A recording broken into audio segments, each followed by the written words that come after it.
শুধু যে টিআরপির অভাবে পুরনো সিরিয়ালগুলো শেষ হয়ে যাচ্ছে তা কিন্তু নয়, অনেক সময় নতুন ধারাবাহিকের ওপরও কোপ পড়ে থাকে। কম টিআরপি সিরিয়াল শেষের অন্যতম কারণ হলো কিছু কিছু ব্যতিক্রম ক্ষেত্রে ভালো নম্বর তোলা সত্ত্বেও অদ্ভুতভাবে ইতি টানা হয় গল্পে।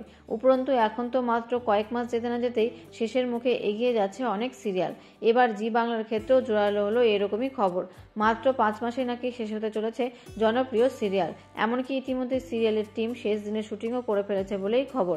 গত সেপ্টেম্বর মাসে সম্প্রচার শুরু হয়েছিল আনন্দের গল্প। ডাক্তার আদিদেব এবং নার্স আনন্দের গল্প খুব কম সময়ে দর্শকদের মনে ধরেছিল।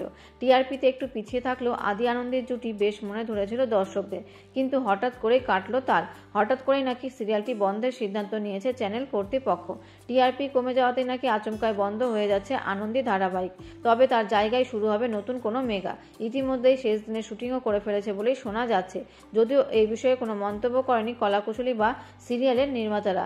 আদৌ এই খবর সত্যি নাকি গুজব তাও স্পষ্ট নয়। তো বন্ধুরা, ভিডিওটি ভালো লাগলে লাইক, শেয়ার এবং সাবস্ক্রাইব করতে ভুলবেন না। ধন্যবাদ।